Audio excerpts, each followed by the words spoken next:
Iran में जंग को 26 दिन मुकम्मल हो चुके हैं, मगर अब पाकिस्तान, तुर्की और मिस्र की मुश्तरका सालिसी की कोशिशों के नतीजे में मुज़ाकरात के हवाले से अहम पेशरफ्त सामने आ रही है। अब से कुछ देर पहले अमेरिका की जानिब से जंग के खात्मे के लिए पेश करदा 15 निकात पर ईरान का जवाब भी सामने आ गया है और ईरान ने ये तजावीज़ मुस्तरद करते हुए अपनी 5 शराइत बता दी हैं जिनके तहत जंग का खात्मा होगा। अहम बात यह है कि गुज़श्ता 2 दिनों से खबर सामने आ रही थी कि पाकिस्तान, मिस्र और तुर्की खत्ते में कशीदगी के खात्मे के लिए कोशिशें कर रहे हैं। अमेरिका और ईरान के दरमियान जंग के खात्मे के लिए बातचीत में किरदार अदा कर रहे हैं और ये इम्कान जाहिर किया जा रहा था कि इस हफ्ते इस्लामाबाद में आला अमरीकी और ईरानी हुकाम के दरमियान अहम बातचीत हो सकती है। जबकि आज इंटरनेशनल एटॉमिक एनर्जी एजेंसी के सरबराह राफेल ग्रोसी ने भी कहा कि उन्हें तवक्को है कि अमेरिका और ईरान इस हफ्ते के आखिर में इस्लामाबाद में मुज़ाकरात करेंगे और मुज़ाकरात मुमकिन तौर पर ज़्यादा वसी दायराकार के होंगे। इससे पहले अमेरिका की जानिब से जंग ख़त्म करने के लिए पेश किए गए 15 निकाती मंसूबे की अहम तफसीलात भी सामने आई और फिर ये खबर सामने आई कि पाकिस्तान ने तजावीज़ ईरान तक पहुँचा भी दी।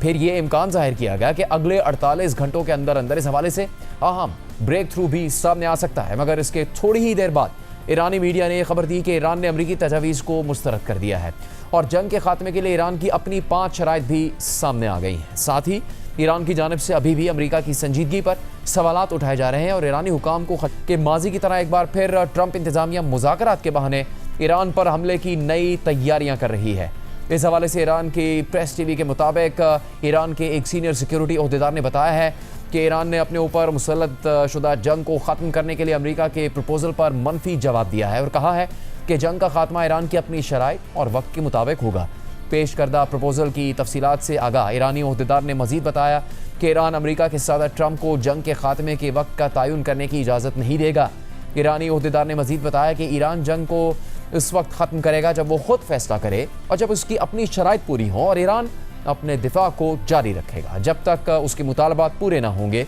वो दुश्मन को भारी ज़रबे लगाता रहेगा। ईरानी ओहदेदार के मुताबिक अमेरिका मुख्तलिफ सिफारती ज़राए से मुज़ाकरात की कोशिश कर रहा है और ऐसी तजावीज़ पेश कर रहा है जिन्हें ईरान बिला जवाज़ और गैर ज़रूरी समझता है और इन तजावीज़ को मैदान जंग में अमेरिका की नाकामी की हकीकत से अलग समझता है। प्रेस टीवी ने मजीद बताया कि ईरानी ओहदेदार ने अमेरिका के साथ होने वाले पिछले 2 मुज़ाकराती दौरों का हवाला देते हुए मुज़ाकरात की इस पेशकश को भी धोखादही करार दिया और कहा कि दोनों मौके पर अमेरिका का हकीकी मकसद बामानी बातचीत में शामिल होना नहीं था और इसीलिए ईरान ने एक दोस्त मुल्क के जरिए पहुंचाई गई मुज़ाकरात की ताज़ा तरीन पेशकश को कशीदगी बढ़ाने की चाल करार देते हुए इसे मुस्तरद कर दिया है। प्रेस टीवी की इस रिपोर्ट में मजीद लिखा है कि ईरानी ओहदेदार ने जंग खत्म करने के लिए ईरान की 5 मखसूस शराइत बताई हैं जिनके मुताबिक दुश्मन की तरफ से जारियत और कत्ल व गारत का मुकम्मल खात्मा होना चाहिए।